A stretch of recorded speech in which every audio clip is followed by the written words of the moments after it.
आप सभी साथियों को सेवा जोहार। साथियों, विश्व आदिवासी दिवस के अवसर पर हमारे प्रदेश के मुख्यमंत्री विष्णुदेव साय सिंह द्वारा हमारे इस पावन पर्व को विश्व आदिवासी दिवस का अपमान किया गया।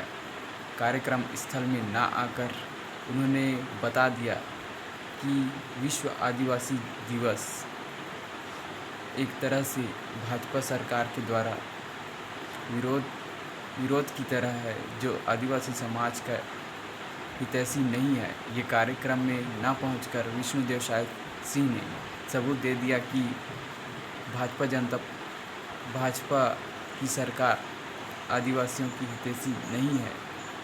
कार्यक्रम का विरोध एक तरह से बताता है कि ये आदिवासियों के साथ नहीं है। इस कार्यक्रम के थ्रू हम सबको समझने की ज़रूरत है कि आदिवासी समाज से कहीं न कहीं बीजेपी की सरकार जलती है। उनके संस्कृति, समाज और उनके मूल निवासी होने पर ये भाजपा की सरकार उनका अस्तित्व मिटाने की कोशिश कर रही है। उनकी संस्कृति, उनकी बोली भाषा को मिटाने की कोशिश की जा रही है। और आप सभी ने देखा कि इंडोर स्टेडियम में विष्णुदेव साय कार्यक्रम में नहीं पहुंचे। ये कैसे हुआ? कहीं न कहीं आरएसएस के दबाव में विष्णुदेव सिंह साय कार्यक्रम में नहीं पहुंचे। इसे हमें समझने की ज़रूरत है कि प्रदेश की भाजपा सरकार आदिवासियों के पक्ष में नहीं है। उनके विकास के लिए काम नहीं कर रही है, उसके हित के लिए काम नहीं कर रही है। सिर्फ जुमला पेश कर रही है, चाहे वो किसी भी समाज के लिए, आदिवासियों के लिए ही नहीं, हर समाज के लिए बीजेपी की सरकार सिर्फ एक जुमला पेश कर रही है। ना ही किसी भी समाज के लिए यह हितैषी नहीं है। यहाँ सिर्फ दिखावे करती है, चाहे वो बेरोजगारों के भी लिए है। जब बीजेपी की सरकार सत्ता में नहीं थी तो वो आने से पहले बोली थी कि हम शिक्षक भर्ती लेंगे, कई सारे भर्तियां लेंगे, लेकिन अभी भी साल भर होने को आया है, अभी तक एक भी भर्ती नहीं निकाला गया है, ना ही कोई एग्ज़ाम दिया गया है। पहले से भी कई सारे वैकेंसी पड़ी थी, न उन किसी भी वैकेंसी के बारे में एग्ज़ाम, ना ही कोई टाइम टेबल जारी किया है। इससे आप अंदाज़ा लगा सकते हैं कि ये भाजपा की सरकार सिर्फ और सिर्फ अपने हितों के लिए काम करती है, अपने सुख के लिए काम करती है। इसको जनता से कोई मतलब नहीं है। मेरे छत्तीसगढ़ के सभी भाइयों से निवेदन है कि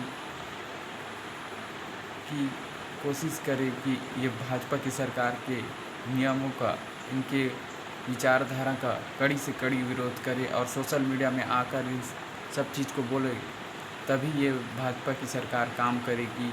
नहीं तो पूरी तरह से बेरोजगारी, महंगाई इसी तरह से बढ़ती रहेगी, क्योंकि जनता खामोश रहेगी। तब तक ये लोग अपने नियमों को थोपते जाएंगे, अपने तानाशाही को बढ़ाते जाएंगे। नरेंद्र मोदी जिस तरह से तानाशाही बढ़ा रहे हैं, इस तरह से बढ़ते ही रहेगा जब तक कि जनता जागरूक नहीं होगी। तो मेरे इस छोटे से प्लेटफॉर्म के माध्यम से, यूट्यूब के माध्यम से मैं आप सभी के बीच अपनी आवाज़ पहुंचाना चाहता हूं कि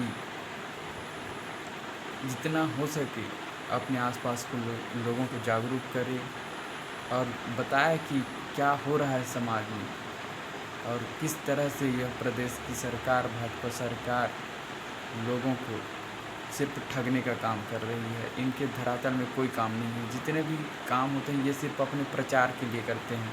तो कितने भी काम हो, जितने पैसा योजना या नियम में नहीं खर्चे होते, उससे ज़्यादा ये अपने पार्टी के प्रचार में खर्चा करते हैं। रैलियों में हज़ारों करोड़ों खर्चे कर दिया जाता है, लेकिन अगर किसी भर्ती की बात की जाती है तब ये फंड नहीं है कहते हैं। तो दोस्तों, इस चीज़ को समझने की ज़रूरत है हम सबको। और इसी के साथ मैं ये कहता हूँ कि भाजपा की सरकार का कड़ा विरोध करना है और आप सभी एक दूसरे को जागरूक करें। यही मेरे आप सबसे निवेदन है दोस्तों।